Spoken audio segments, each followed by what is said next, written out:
আমার এই বয়সটা তো উদ্দেশ্যে যারা সৌদি আরবের সরকারে নিয়ে এডিট করে তোরা হাতের মধ্যে চুরি লাগাস, পোস্টার বানাইয়া জুতা দাবাইরাস, তবু উদ্দেশ্য আমার এই বয়সটা।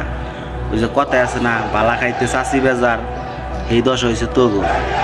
আর ফিলিস্তিনের নগে যুদ্ধ বাচ্চা ইসরায়েলের নগে, তো সৌদি আরব সরকার সেখানে যোগ দিব কি না দিব তার একান্ত ব্যক্তিগত ব্যাপার। তোগো মাথা ব্যথা খে, তোগো মাথা ব্যথা, তোরা যা, তোরা তো শুধাই পারবি না যাওয়ার লেগে, তো তোরা খালি মোবাইলের মধ্যে ফকর করতে পারবি, ঠিক আছে? তো এই কারণে শুনতেছি যে সৌদি আরব থেকে লোক বলে বাংলাদেশে পাঠাই দিতেছে। তো এই ভিডিওটা কতটুকু সত্য আসলে আমি জানি না, তো সত্য না মিথ্যা সেটা কোনো কথা না।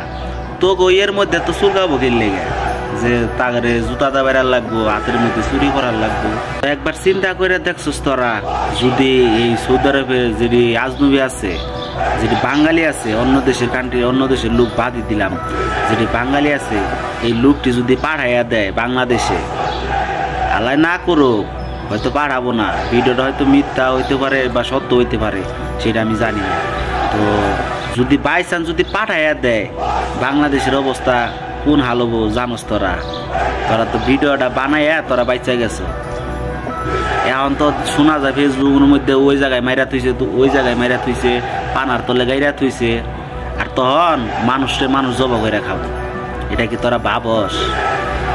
এই প্রবাসের জন্য বাংলাদেশে এখনো ঠিক আছে, বাংলাদেশ ফু দিলে ওইরা গেত, দেশে লোক পাঠায় দেখ আর না দেখে এটা কোনো কথা না। এই যে বাঙালি এত বাঙালি যে আছে সৌদি আরবে, তাগো একটা বদনাম না, তাগো একটা বদনাম না? তো তারা তো বলবো যে বাঙালি ভালো না, তো তারা তো তখন দাম পাইবো না। মানুষের নষ্ট করিস না, এখনো সময় আছে ভালো হয়ে যাবে। তো আমার কথাটি যদি ভালো লাগে, ঠিক আছে, ভিডিওটা তোমরা শেয়ার করে দিবে। যারা এই সমস্ত ভিডিও বানাইছে তাকে দেখার সুবিধা করে দিবে।